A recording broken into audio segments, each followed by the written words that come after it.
হিন্দি সিনেমার একটি গানে কণ্ঠ দেওয়ার সময় ওই সিনেমার আরেকটি গানে কণ্ঠ দেওয়ার প্রস্তাব পেলেন আসিফ আকবর। 25 মে নতুন আরেকটি হিন্দি গানে কণ্ঠ দিতে ফের মুম্বাই যাচ্ছেন জনপ্রিয় গায়ক। এদিকে মুম্বাইতে হিন্দি বাংলা মিলিয়ে 3টি গানে কণ্ঠ দিয়ে দেশে ফেরার পর নতুন আরও একটি হিন্দি সিনেমার গান গাওয়ার প্রস্তাব আসে গায়কের কাছে। সেটাও সানন্দে গ্রহণ করেছেন এই তারকা। আসন্ন সফরে হিন্দি ছবি আরও 2টি গানে কণ্ঠ দেবেন আসিফ, এমনটাই জানিয়েছেন তার সফর সঙ্গী সঙ্গীত পরিচালক জাবেদ আহমেদ কিসলু।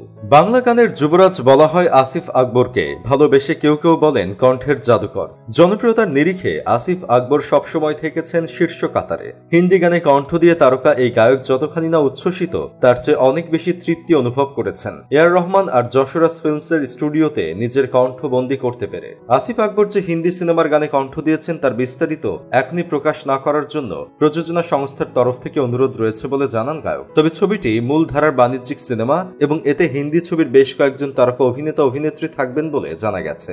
সিনেমাটির সঙ্গীত পরিচালনা করেছেন রাজীব রয় চৌধুরী। হিন্দি গানটিতে কণ্ঠ দেওয়ার পর আসিফ আকবর ডন শিরোনামের একটি বাংলা গানে কণ্ঠ দেন জাবেদ আহমেদ কিসলুর সঙ্গীত পরিচালনায়। গানটিতে কণ্ঠ দেওয়ার সময় উপস্থিত ছিলেন হিন্দি সিনেমাটির সহ প্রযোজক। গানটিতে আসিফের কণ্ঠে বৈচিত্র্য দেখে ওখানে সিদ্ধান্ত নেন তার হিন্দি সিনেমার আরও একটি গানও আসিফ করবেন। এরপর গায়ক বাংলাদেশে ফিরে আসার পর ভিন্ন আরেকটি হিন্দি সিনেমার গানে কণ্ঠ দেওয়ার প্রস্তাব আসে। নতুন এই 2টি গানে কণ্ঠ দিতে 25 মে ফের মুম্বাই উড়াল দেবেন গায়ক। এদিকে ফ্রান্সের বিলিভ মিউজিকের প্রযোজনায় মুম্বাইতে অনুরাধা পারোয়ালের সঙ্গে একটি মেলোডি রোমান্টিক গানে কণ্ঠ দিয়েছেন আসিফ আকবর। অন্যদিকে হিন্দি সিনেমার দিকপাল কল্যাণজয়ী আনন্দজির দাওয়াত মুগ্ধ করেছে আসিফকে।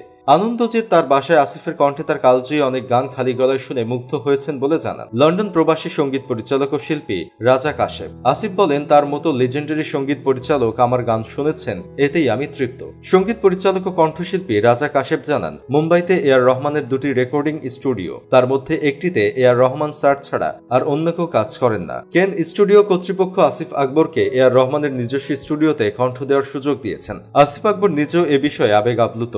গায়ক বলেন, এআর রহমান স্যার ও যশোরাজ স্টুডিওতে কাজ করতে গিয়ে বুঝতে পারলাম গানের সমুদ্রের মাঝে আমি কোন রকম ডিঙি নৌকার মতো ভেসে আছি। তাদের পেশাগত মানসিকতা আর শিল্পী মিউজিশিয়ানদের পেশাগত নিরাপত্তায় চমৎকার সুরক্ষা এখনো আমাদের কাছে কল্পনাতীত। এদিকে বিশ্বস্ত একটি সূত্র থেকে জানা গেছে আসিফ আকবরের কাছে আরও বেশ কয়েকটি হিন্দি ও কলকাতার বাংলা সিনেমার গানে কণ্ঠ দেওয়ার প্রস্তাব আছে, যেগুলোর কাজ অচিরেই শুরু হবে। যদি সব বিষয়ে আসিফ আকবর এখনো কিছু বলতে চান না। সঙ্গীতাঙ্গনে আসিফের আগমন মানেই ছিল চমক, যা এখনো চলছে। যে বয়সে তার সহশিল্পীরা গানের পাশাপাশি ব্যস্ত অন্য কোনো পেশা নিয়ে, তখন আসিফ আকবর পড়ে আছে শুধু গান নিয়ে। এখানেই আসিফ স্বাতন্ত্র্য আর অন্যদের চেয়ে আলাদা।